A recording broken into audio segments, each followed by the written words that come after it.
Welcome. Before we begin, please note that the following discussion is for informational purposes only and does not constitute investment advice. We will provide a full disclosure at the end of this episode.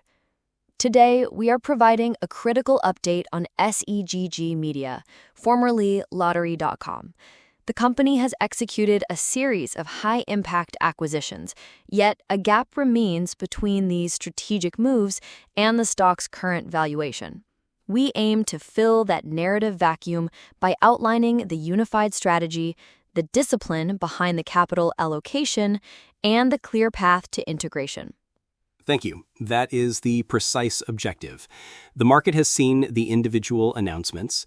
Today, the goal is to connect them to reveal the full picture, a converged entertainment tech ecosystem built with discipline and a clear vision for long-term value.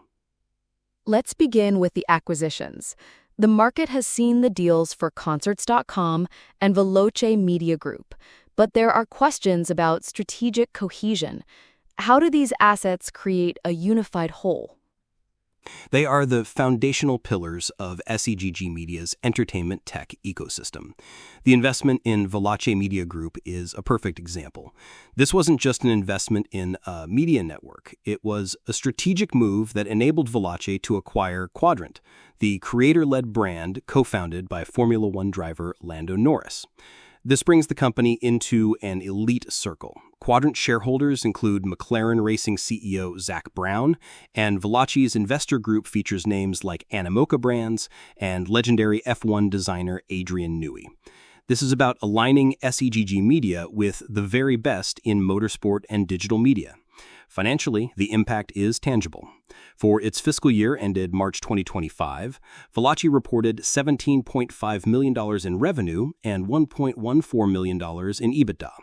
And in terms of reach, this partnership brings Veloce's 750 million monthly views into SEGG Media's ecosystem. The company's investment agreement gives it a clear path to a 51% controlling interest, allowing for a full financial consolidation.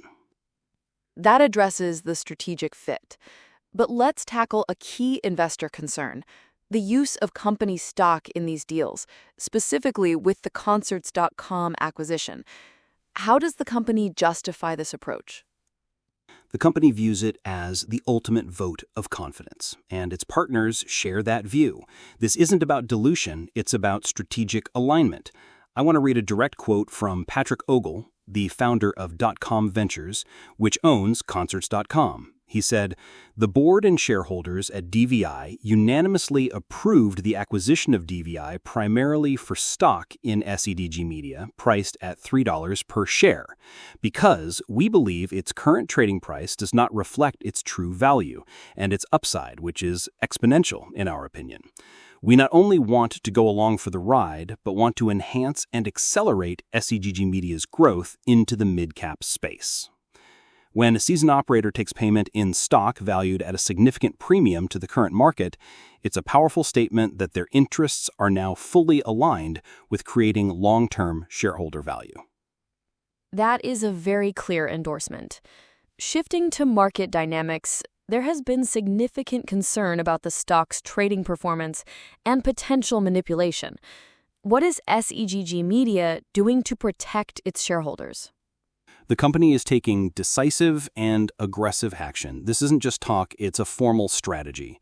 As part of its corporate transition, SEGG Media is initiating a QSIP number change. This is a direct measure to strengthen market transparency and combat illicit trading.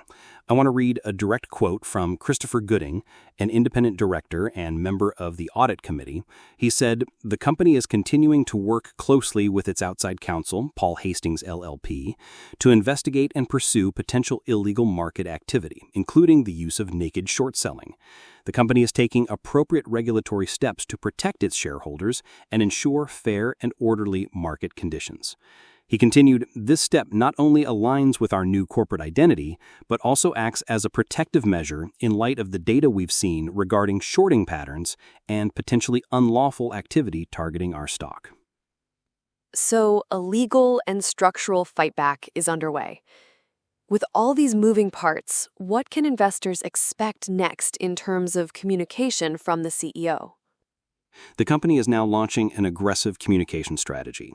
The CEO will be holding a series of investor conference calls in the coming weeks to explain the strategy in detail, answer questions, and provide a clear roadmap.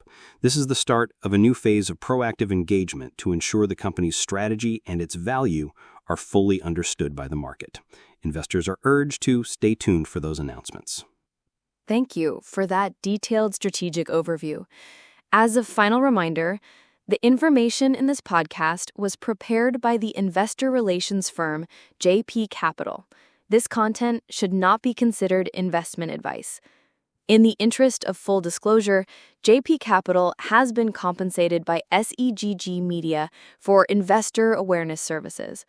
Furthermore, JP Capital and its employees may hold or trade securities in the company.